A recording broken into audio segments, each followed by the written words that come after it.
झामुमो के कद्दावर नेता हेमंत सोरेन की गिरफ्तारी के बाद सियासी हलचलें जहां तेज हो गई है, वहीं पे ब्यूरोक्रेसी लेवल पर भी कई तब्दीलियां सामने आ रही हैं। अभी अभी जस्ट एक समाचार आया है कि मुख्यमंत्री के प्रधान सचिव रहे विनय चौबे ने अपने सभी पदों से इस्तीफा दे दिया है। यह वही विनय चौबे हैं जो उत्पाद विभाग के सचिव भी हैं और काफ़ी दिनों से नगर विकास सचिव के प्रभार में भी हैं। हाल में वे मुख्यमंत्री के प्रधान सचिव बने थे। हेमंत सोरेन की गिरफ्तारी के बाद जो उनके साथ जितने भी पद थे, प्रधान सचिव, सचिव, प्रेस सलाहकार, जो को टर्मिनस पद होता है, तो मुख्यमंत्री हेमंत सोरेन के हटते ही या उनके इस्तीफा देने के बाद ही सारे पद स्वतः समाप्त हो गए। अब यह बड़ी बात आ रही है कि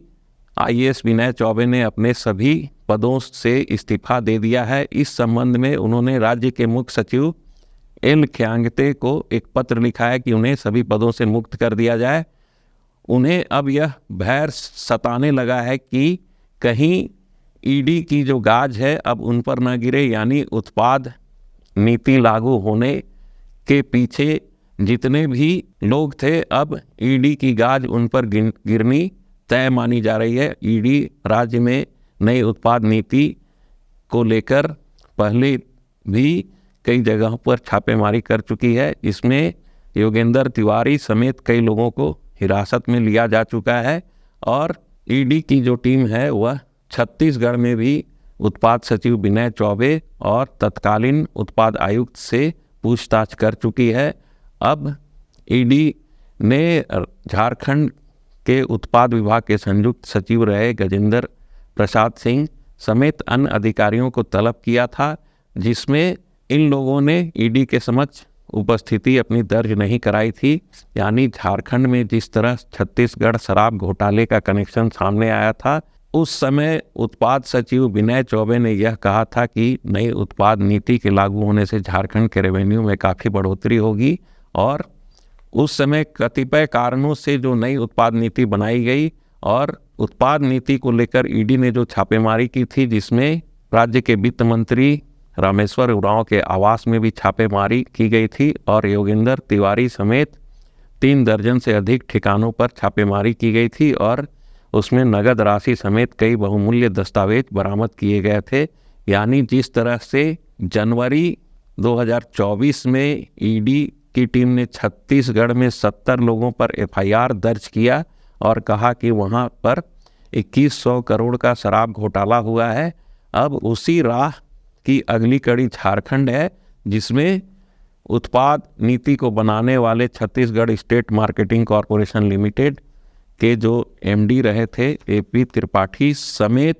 जो कंपनियां झारखंड में 2022-23 में आई और यहां पर शराब के प्लेसमेंट एजेंसी के रूप में काम किया, उन सभी कंपनियों जैसे Sumit facilities, A2Z infrastructure limited, eagle Hunter और जो बॉटलिंग कंपनी है दिशिता वेंचर्स और ओम साई डिस्टिलरीज, सरीखी कंपनियों को सरकार ने न सिर्फ हटाया बल्कि ये 6-7 महीने तक नई उत्पाद नीति लागू होने के बाद झारखंड में कार्य करते रहे। यहाँ तक कि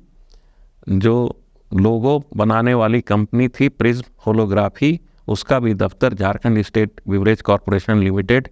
के ऊपरी तल्ले में था, उसे भी सरकार ने समझौते के तहत उसे हटा दिया। अब जिस तरह विनय चौबे ने अपने सभी पदों से इस्तीफा देने की बातें कही है, उससे लग रहा है कि अब एक और बड़ी कार्रवाई झारखंड में होगी और कई अधिकारी ईडी के गिरफ्त में आएंगे। नमस्कार, जोहार। अवगत हैं कि पिछले महीने 1 मई को हम लोगों ने नई उत्पाद नीति के कार्यान्वयन जो वस्तु स्थिति है वो सभी आप लोगों के सामने